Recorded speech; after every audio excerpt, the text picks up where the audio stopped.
Right now, I want to play this part of Roy Masters' tape and have you listen to it. Which is the question is still have a problem resenting husband. Still means this lady has listened before and has the meditation. Is that correct, Emma? Hi, Mr. Masters. Yes, it is. This is Emma in Venice. I called you from Colorado on December 17th on the day my father died, and you walked me through that whole scenario. Yes. And I actually had a healing that I wanted to tell you first. I have hated my mother my whole life, and that very night you told me to just watch the irritation before it builds up, and I Yes. feel like I've been cured.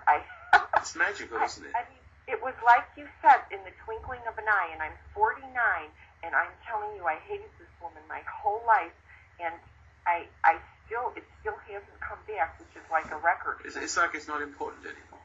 It's like it's not. However, you must. I stopped just a minute to add. I don't know how whether it's something on me or just happenstance, but Pat hated her mother, and with reason. She used to have to go through the dirty clothes to find the cleanest thing to wear to school. Her mother was freed by the Second World War and stayed in the factory rather than being a home mother.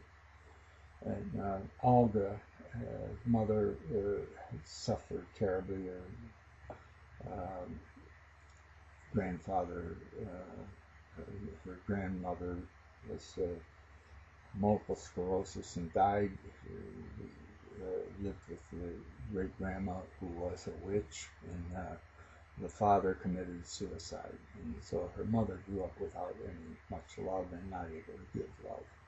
Olga has some because her grandma, her father's mother, lived in an apartment with them and gave Olga love. So she has some liberation, I'm glad to say. Now you must do the same magic with your husband. Yes, and I called you about that because I felt like I didn't even want to come back to California. And what's happened is that I catch it and I do pretty good. No, it's not pretty good. It's not good enough. Well, what happens is... No, where's the magic?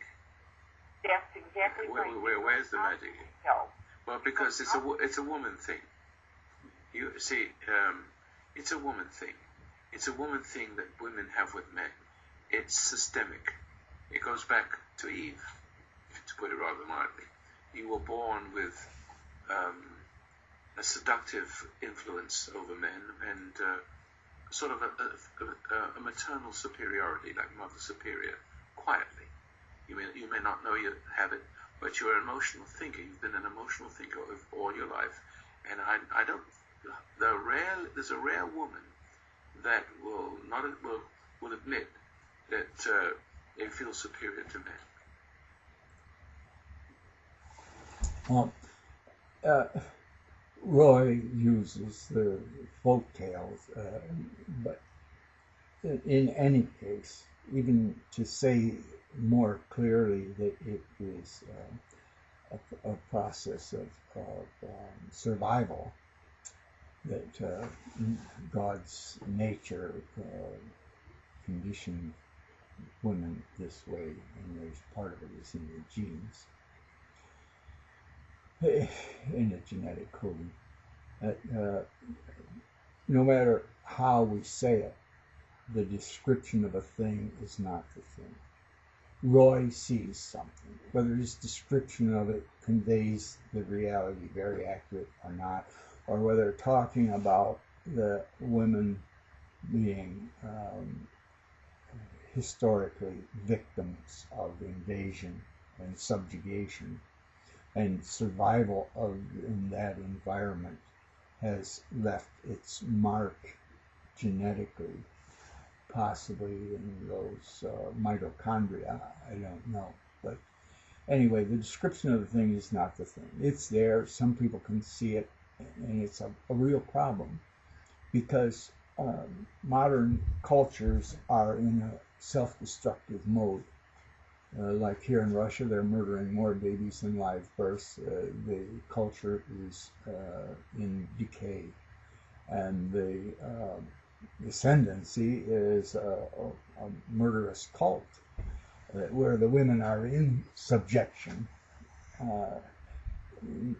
I'm of course hopeful that there will be some intelligent response to the reality of what a baby needs to be able to love, to be able to be free from the suffocating love as they get older, and have the fellowship to become members of a work team, to enjoy life and work on self-sufficiency and productivity, and be able to protect themselves and a home, and hopefully to be a father model for children, and women to be a mother model for children, and if they can build healthy communities and grow to love their home and work together with others that love their home to make communities and schools that they love, to work together to make a country that they love, and society and the reality of existence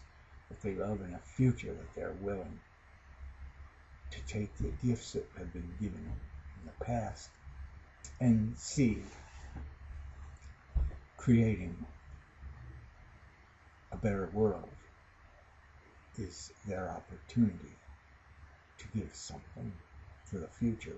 And that part of them, that they can see, that they have a vision of the future that is better than today, as those before them had a vision of the future better than their day, and were willing to give out of love and sacrifice out of love for the future, and that this gives purpose, and that soul, that culture in the person, that sovereign part of them that invests as a group that goes on from child to child, that is a reincarnation of a kind. It's a spiritual born again. It's that spirit of love which Jesus showed that he commanded to love one another. The commandment means nothing if we don't have the ability, the mammalian ability, and the human, the mammalian maternal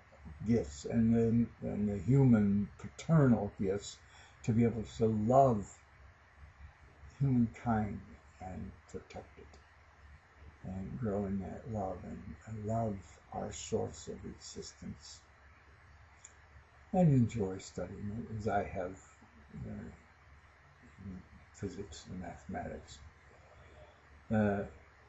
I'll sign off for now. The purpose of this topic was to share some insight that you might have, that you would see that others have, that women have a problem. Historically, they have been victims and have learned to survive by being less than honorable, by manipulating, by lying, by stealing, by degrading those who they betray so as to justify betraying them. Not simple matters, but at any rate, it's part of life. And thank you for the opportunity to share this topic on women and their difficulty. I would put it in the category of the individual, and particularly the human female individual. Thank you. Men and women are different. Men have 4 billion more brain cells